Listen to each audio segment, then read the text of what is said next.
Good morning, everyone. For those who don't know me, my name is Steven, and I've been coming to the garden with my wife, Queenie, since 2009. I have two great boys, Desmond, who's 9 years old. Next week is his birthday, so happy birthday, Desmond. And Liam, who's 7.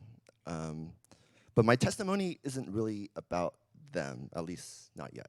My story with Christianity and this church began back when I was 14 years old in 1997.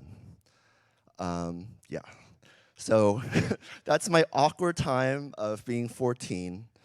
And in the person next to me, if you can't recognize her, is my cousin Mindy. She was living with me and my parents when she was attending UCLA Medical School. And Mindy and I actually have a really, really good relationship. I essentially see her as a sister, an older sister. We're both only children, so we definitely bonded. And it's hard not to admire her. She's so smart, so mature, even at a young age, and always had a giving heart. And you can kind of see her if you know Mindy. She's definitely very giving. While she was attending medical school, she met her future husband, Eric. And Eric introduced her to Christianity. And it wasn't something that was familiar to us. He took her out to a church called Westside Oikos, and that's where the connection happens. That is where Pastor David was, and Pastor Sharon, and when they started, right near UCLA. So when we heard, as a family, that she was attending church, it was quite a surprise. Our whole family is not religious at all. Actually, everyone immigrated here from China. I was actually the first to be born on my mom's side in America. So, of course, looking up to Mindy, I was like, medical school, very mature, very intelligent. Why is she going out to church? So that's when I decided to, go with her one time just to see what it was like. So when I first went to church, the thing that stood out to me was the love and support that everyone had for each other. That congregation was awesome. And remember, I was 14. High school was not a place where you experience love and acceptance easily. So you almost expect rejection, right? But these college students, all highly educated, all faith-driven, they exemplified the adage of loving your neighbor. This was my first taste of Christianity, and it's something that still sits in with me, right, of just how special that feeling was, of feeling accepted as a high school student. So when I look back at that time, it was the people, Pastor David, Pastor Sharon, Eric, and Mindy, of course. But then all of these other college students, and I know some of you guys are still here, they didn't know me. They just knew me as this high school student who was cousins with Mindy. And but that didn't matter. They came and raised me up, provided me with an environment of acceptance, and provided me with answers to questions I had. They were already servant leaders and made me feel accepted at the time when I was unsure of my faith. And the crazy thing is, they probably don't even know the impact they had on my life. So if you are here and you're part of Westside Oikos, thank you. So eventually, months later, I accepted Christ, and then I decided, okay, I shouldn't hang out with all of these college students, So I did look for a new high school ministry that was here in the Valley called CCAC. And that's actually where I met some past and present garden members. If you may have known them, Justin Huang, Mike Lee, and current garden member Brian Wu. And in retrospect, it's kind of crazy that we re-met here at the Garden. However, no faith journey is a straight line, and mine is no exception. After high school, I attended college at UC Berkeley, and honestly, that time was rough. It was my first time away from home, away from my family, on my own. And I honestly had difficulty finding a community similar to the one at Oikos or CCAC. I ended up at a Christian fellowship that didn't resonate.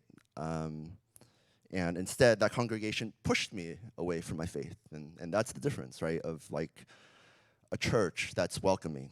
That one, I didn't feel the same pull. As a result, I ended up neglecting church. I fell into sinful patterns. And for many years, I didn't think to go back to church, honestly.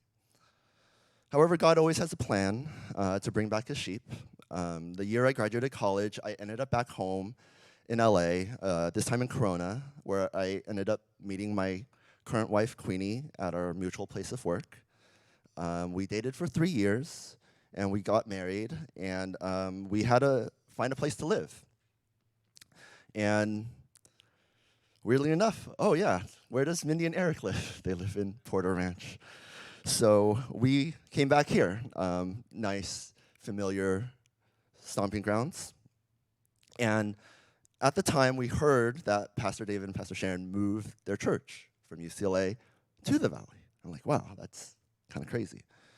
Fast forward, as we were looking for a place to live, Mindy and Eric said, oh yeah, there is someone else from the Garden who's living in the same community that you guys are looking for a house in.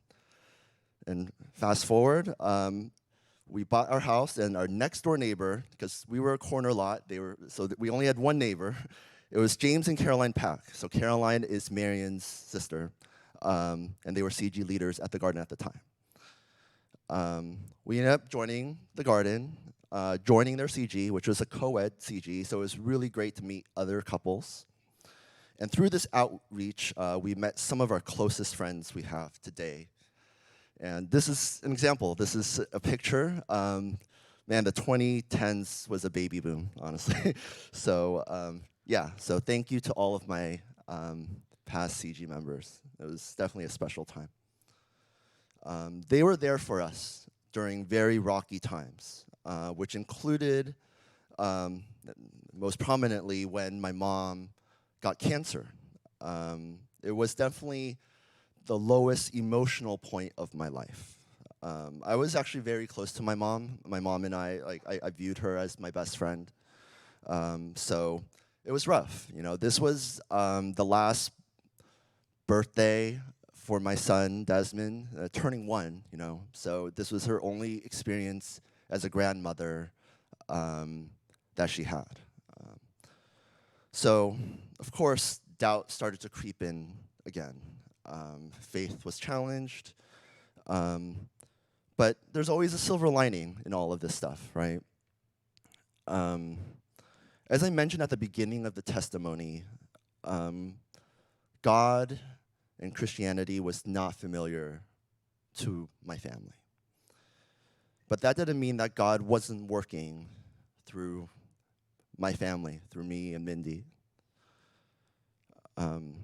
Many in the congregation prayed for my mom through her cancer journey, provided Meals on Wheels, and they continue to show love. And my parents eventually realized the truth was right in front of them. So this circumstance eventually led to both my mom and my dad and my grandmother accepting Christ, with my mom actually getting baptized about 3 weeks before she passed. My mom's body couldn't be saved from cancer, but this church body helped her soul be saved.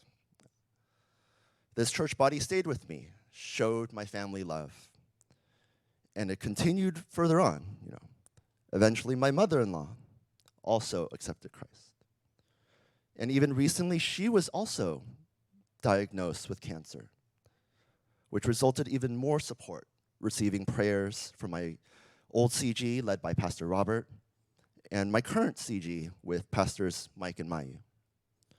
Thankfully, my mother-in-law is now healthy, Praise God. And that's what the garden and being a Christian represents to me. We are all a family under God with the purpose of lifting up and loving each other, just as Christ taught us. So this brings me back to becoming a servant leader. I've been one of those members who has historically attended regularly. I've served as needed. You might recognize me as your baptism photographer or your GKM teacher. But for some reason, I never rose up to choose to be a servant leader. I was happy to be in the background. However, in the past year, when I was teaching GKM, and my sons have been in GKM, of course, it hit me as I was seeing them grow up right in front of me. I felt God's push to be the person that so many others have been to me. Someone who is there for these children during these ups and downs, because they will go through them. Someone who is welcoming and provides a strong representation of God's love. I felt the need to become that light, so one day my boys will look at me and be like, I want to represent God like my dad does.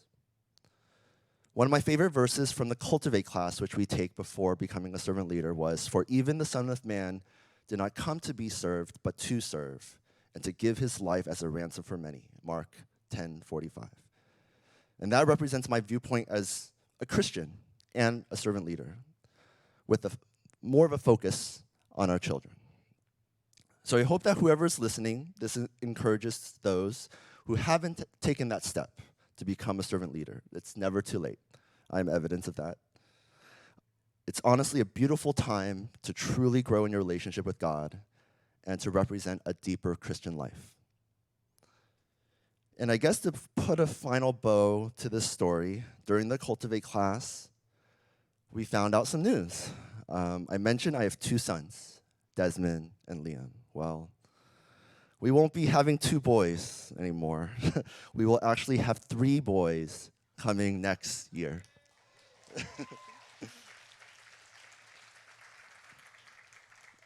So I think it's God's way of telling me that I have more work to do with children and to raise up them and the rest of GKM to understand God's love. Thank you.